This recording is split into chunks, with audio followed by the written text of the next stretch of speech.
বিসমিল্লাহির রহমানির রহিম। পরম করুণাময় ও অসীম দয়ালু আল্লাহর নামে শুরু করছি। আসসালামু আলাইকুম ওয়া রাহমাতুল্লাহি ওয়া বারাকাতুহু। ইসলামের জীবনের দর্শক, আশা করি আল্লাহর অশেষ মেহেরবানি ও দয়ায় আপনারা সবাই সুস্থ ও নিরাপদে আছেন। ভাই ও বোনেরা, আজ আমি যে আমলটি নিয়ে আলোচনা করব সেটি হলো দরুদ শরীফের আমল। আজ আমি 3টি দরুদ শরীফের আমল নিয়ে আলোচনা করব ইনশাআল্লাহ। দরুদ শরীফের আমল এমন একটি আমল, আমরা যদি দোয়া ও আমলের শুরুতে বা শেষে দরুদ শরীফ পাঠ না করি অথবা আমরা যদি দরুদের আমল না করি, আমাদের সর্বপ্রকার দোয়া ও আমল মহান আল্লাহর কাছে পৌঁছাবে না এবং কবুলও হবে না, ঝুলন্ত অবস্থায় থাকবে। দরুদ শরীফের আমল শ্রেষ্ঠ আমল, কেননা স্বয়ং আল্লাহ তার ফেরেশতাদের নিয়ে রাসূল সাল্লাল্লাহু আলাইহি সাল্লামের মহব্বতে দরুদ শরীফ পাঠ করেন। সুবহানাল্লাহ, সুবহানাল্লাহ। হাদিসে এসেছে, রাসূল সাল্লাল্লাহু আলাইহি সাল্লাম ইরশাদ করেন, কিয়ামতের দিন আমার নিকটতম ব্যক্তি সেই হবে যে দুনিয়ায় আমার উপর বেশি পরিমাণে দরুদ শরীফ পড়েছে। তিরমিজি শরীফের হাদিস, 2য় খণ্ড 27 নং পৃষ্ঠা, হাদিস নং 484। অন্য একটি হাদিসে এসেছে, রাসূল সাল্লাল্লাহু আলাইহি সাল্লাম ইরশাদ করেছেন, যে ব্যক্তি আমার উপর একবার দরুদ শরীফ পড়ে, আল্লাহ তাআলা তার উপর 10টি রহমত নাজিল করেন এবং তার আমলনামায় 10টি নেকি লিখে দেন। সুবহানাল্লাহ। তিরমিজি শরীফের হাদিস, 2য় খণ্ড 28 নং পৃষ্ঠা, হাদিস নং 484। সম্মানিত ভাই ও আমার বোনেরা, আমাদের প্রিয় নবী শুধু তাই নয়, সর্বশেষ ও সর্বশ্রেষ্ঠ নবী ও রাসূল হযরত মুহাম্মদ সাল্লাল্লাহু আলাইহি সাল্লামের উপর বেশি বেশি দরুদ শরীফ পাঠ করা আমাদের ঈমানি দায়িত্ব। কারণ যে নবী 63 বছরের জিন্দেগিতে শুধুমাত্র তার সাহাবীদের চিন্তায় চোখের পানি অজর ধারায় ফেলেছেন। মুসলিম ভাই ও আমাদের বোনেরা, আজকের আমলের ভিডিওতে আমি এমন 3টি দরুদ শরীফের আমল নিয়ে আলোচনা করব। সেই কার্যকর 3টি দরুদের আমল আপনারা যদি নিয়মিত করেন, ইনশাআল্লাহ বিশ্বনবী হযরত মুহাম্মদ সাল্লাল্লাহু আলাইহি ওয়াসাল্লাম আপনাদের সুপারিশ করবেন। রাসূল সাল্লাল্লাহু আলাইহি সাল্লাম নিজে বলেছেন, হে আমার উম্মতেরা, তোমরা আমার প্রতি বেশি বেশি পরিমাণে দরুদ পাঠ করো, তোমাদের সুপারিশ করার জন্য আমাকে সাহায্য করো। এই হাদিসের ব্যাখ্যায় আমরা বুঝতে পারি, যে ব্যক্তি রাসূল সাল্লাল্লাহু আলাইহি সাল্লামের উপর বেশি বেশি দরুদ শরীফ পাঠ করবে, সেই দরুদ পাঠকারীকে রাসূল সাল্লাল্লাহু আলাইহি সাল্লাম অবশ্যই সুপারিশ করবেন। সুবহানাল্লাহ, সুবহানাল্লাহ। ভাই ও আমার বোনেরা, একটু সময় চিন্তা ফিকির করে দেখুন, নবীজির প্রতি দরুদ পাঠের কারণে হাসরের ময়দানে নবীজি আপনার পাশে আছেন, তখন আপনার অনুভূতি বা মুহূর্তটা কেমন হবে?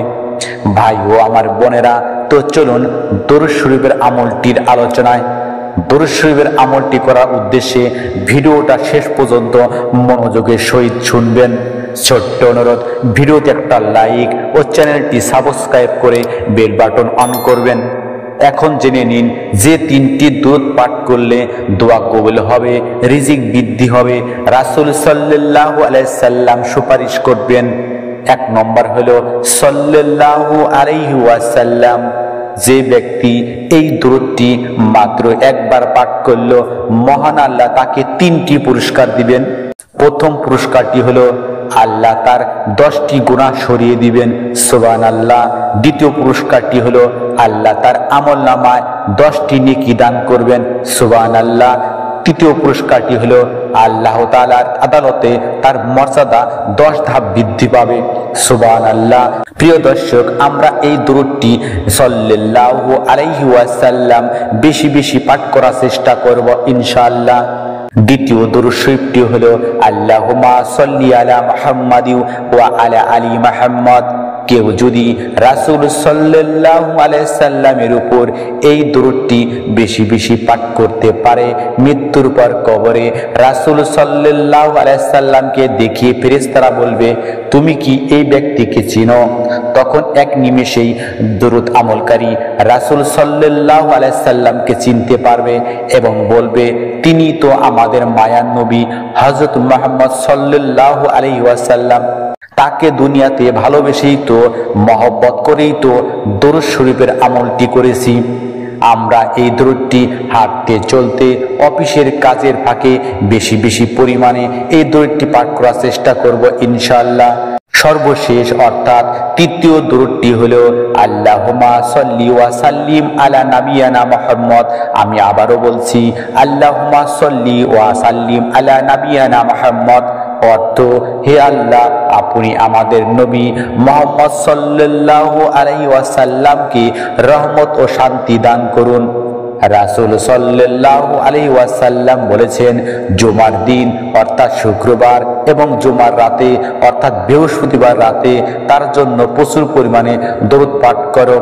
যে ব্যক্তি আমার প্রতি একবার দরুদ পাঠ করে, আল্লাহ তার উপর 10টি রহমত নাজিল করবেন এবং 10টি বিপদ দূর করবেন।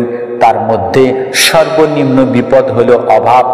ইনশাআল্লাহ আমরা এই দরুদটি 5 ওয়াক্তের নামাজের পর, জুমার দিনে আসর নামাজের পর এবং প্রতিনিয়ত বেশি বেশি পাঠ করার চেষ্টা করব ইনশাআল্লাহ। ভাই ও আমার বোনেরা, আমরা যদি এই 3টি দরুদ শরীফ ধৈর্য, বিশ্বাস ও ইকিনের সহিত নিয়মিত আমল করি, অর্থাৎ বেশি পরিমাণে পাঠ করি, ইনশাআল্লাহ আমাদের দোয়া কবুল হবে, অভাব অনটন দূর হবে, রিজিক বৃদ্ধি পাবে, এমনকি হাসরের ময়দানে শেষ বিচারে রাসূল সাল্লাল্লাহু আলাইহি সাল্লাম আমাদের সুপারিশ করবেন।